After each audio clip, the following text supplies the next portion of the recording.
Joan by Carol M Mottershead. Chapter 16. We needed Pulcinella and the rest of our troop as far away from England as we could get.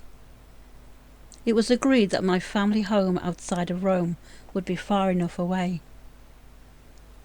Normally, when travelling long distances, we would stop for a few days.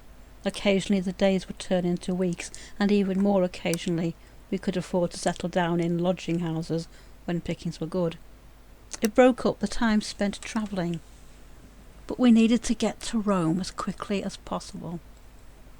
We stopped only to eat, sleep, earn enough money to keep us going, and move on again. This made travelling long and arduous for everyone.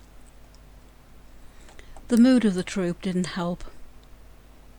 As a rule, we were able to cheer each other up when one of us was down. With our futures unsure, everyone was subdued.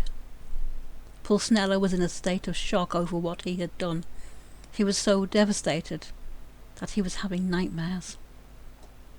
He would wake up to the nightmarish sounds of a growling dog snapping at his heels, or the howls for blood that he'd heard from the crowds at his execution. He was haunted by the ghost of Scaramouche taunting him, heckling him. "You can't kill me, I'm already dead." Sometimes he dreamed the devil was dragging him down to hell, where he felt he deserved to be, and he'd wake up screaming. On good nights he would dream about his friend clowning around, playing the fool and just teasing him, as he used to do when he was alive, and I would hear Pulcinella laugh in his sleep before turning to a whimper once again. He would awaken exhausted and anxious, unable to concentrate, no appetite. He was a wreck, and it was all my fault. I could only imagine what he was going through. Pulcinella had been in a daze of his own when he was being driven to the scaffold. He heard only the sounds of the crowds baying for his blood. I saw them shouting for his head. The images were etched into my brain. The bloodthirsty crowds were frightening to behold. I couldn't feel his suffering, but I could feel his pain. All I could do was watch him suffer, care for him when he'd let me, and try to be there for him. I was helpless to do more. Nicholas took over running the shows in his father's absence, with the help of the more senior actors. Everyone still needed to work. We had mouths to feed. It had been many years since our plays had been performed in this region. There should be enough material to keep us going for some time to come. The players were glad to have somewhere to keep them busy, and it was great to finally have somewhere to call home. Somewhere with a decent kitchen and bedrooms to rest in. It was good to be home. Everywhere was surprisingly well kept for a house that had been vacant for so long. Remarkable, I thought. But for once I wasn't going to question our good fortune.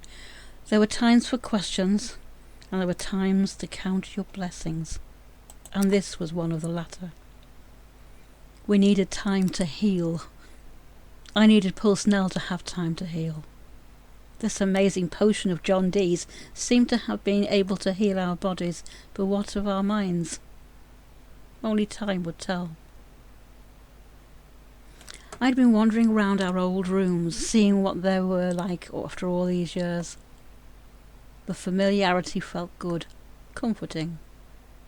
I went into Father's room for the first time. I'd never been allowed into his room before. It was out of bounds to me. Looking into his cupboards, I felt like a naughty child, and it made me smile to remember those childlike feelings. However, I did come across some laudanum in one of Father's cupboards. I remembered Father using laudanum occasionally after Mother died. I was unsure of its efficacy, but it was worth a try on Pulcinella. It used to help Father sleep, I remembered. I put some in his night-time drink, and he seemed to sleep better, which meant I, too, got a good night's sleep. He was waking refreshed and more able to act like his old self during the day at least. Despite his ability to hide behind his actor's mask and to fool everyone else, he wasn't so good at fooling himself. For me, I could only find hope in those days when Pulcinella found the strength to pretend all was well. For they gave me hope, and hope was all I had. Physically, Pulcinella was well, but in his mind, he was in no state to work. I had hoped that bringing him home to Italy, to familiar landmarks, would help stop the nightmares. That Pulcinella would become calmer and find peace of mind. I wanted only for our family to be happy again.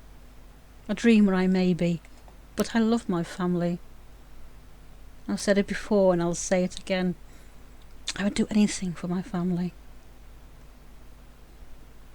One evening, I found myself in the chapel.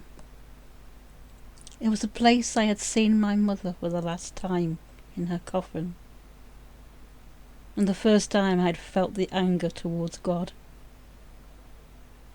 It was at the doors of this very chapel I vowed my love to my Pulcinella. The very same chapel where I promised to love, honour and obey him. And it was in this same chapel that my Nicholas was christened at the behest of governors. I half expected to be struck by lightning for so much as stepping into the chapel. My journey through life had seen many challenges since last I was here, and here I was again. It wasn't my first choice, but I had nowhere else to turn. Nothing else I could try. Somehow, sitting there in the peace and quiet of the chapel, I felt close to Mother. "If only you were here," I whispered quietly to Mother. "I miss you so much. I don't know what to do. I love Pulcinella, but this long while past, he has made life so unbearable. I can't tell anyone." The last person I confided in was killed by Pulcinella in one of his drunken rages. I daren't befriend anyone for fear that he will do the same. I need him to be my Pulcinella again. I need him back, Mother. Please, I begged. I have nights when I go to bed and cry. I don't want to wake up the next day, and that's our problem. We live on, and on, and on. I cried till all the tears dried, speaking out to the empty room. "Mother, Governor once told me that you would always be with me, around me in spirit. Mother, if you really are around me," I prepared to ask my heartfelt question. "If you really are around me, please, I beg you, make my Pulcinella strong again. Make him the man I fell in love with. Please," I pleaded. I looked round the room for a sign. There was no one. I looked at the crucifix on the table that was used as an altar. I looked at the face of Christ on the cross and stared, longingly, hopefully. I don't know why I'm even daring to look upon your face. I want to believe. I truly want to believe, I told the figure on the cross. Then rose as I looked away in despair, my heart empty as I walked away, alone. Weeks and months seemed to pass before Pulcinella was finally working again. I could see the strain it had on him. He could play the clown, the fool of the show. He could appear happy, that's what he did, whilst he was working. It was at night he found no peace. The nightmares were less frequent, but on the nights of the full moon they seemed to return. He tried numbing their pain with alcohol or other substances, but knowing that I disapproved made him feel guilty.